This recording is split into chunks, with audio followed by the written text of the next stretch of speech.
Le 18 janvier 2022, intervient à l'UTB circulaire un braquage spectaculaire. Bilan, agression et plusieurs millions emportés. D'après le site d'information ici lomé.com, le quartier de Nyekonakwe a été frappé par un nouveau braquage le 4 mars 2022. Bilan, agression et 5 millions emportés.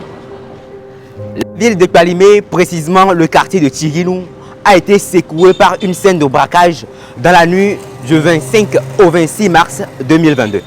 Un braquage qui a été fatal pour M. Salifou dit Malam Amidou, abattu à son domicile par des malfrats qui ont emporté sa voiture, ses téléphones, nous indique Atlantique Info. Le 6 avril 2022, c'est le maire du Golfe 7, M. Aimé Dikounou, qui a été dépouillé de sa voiture et quelques-uns de ses effets personnels par des individus non identifiés. 13 jours plus tard, c'est le quartier de Zanguera qui sera sous le choc. Après avoir tiré sur la victime, les malfrats ont emporté la voiture de cette dernière.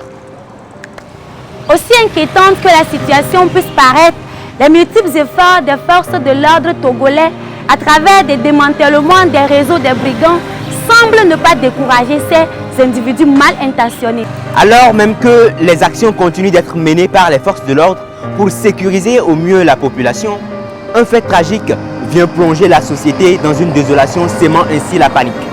Dans la nuit du 10 au 11 mai 2022, le Togo est frappé par une attaque terroriste dans la localité de Pekmankanju, dans la préfecture du Pendjal, au nord du Togo, faisant ainsi 8 morts et une dizaine de blessés dans les rangs des forces armées togolaises. La situation telle que présentée montre combien de fois il est important et crucial de se pencher sur la question. En effet, ces faits, braquage, attaques terroristes, vols, meurtres et assassinats mettent à mal la tranquillité de la population et constituent des causes d'un sentiment d'insécurité.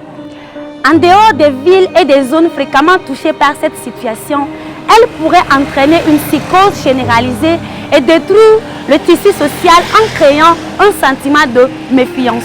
Si la tranquillité et la sécurité ne sont pas garanties, l'on ne pourrait parler ni de paix ni de développement durable.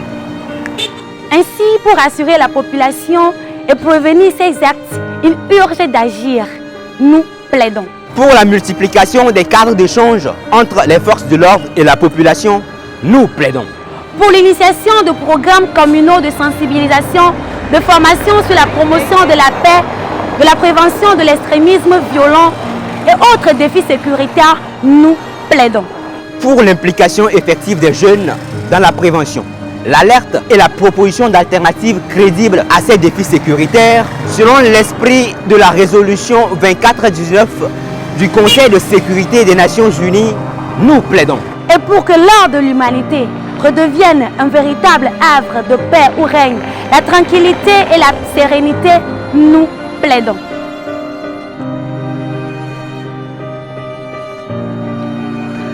Tous ensemble avec nos forces de l'ordre pour un Togo paisible.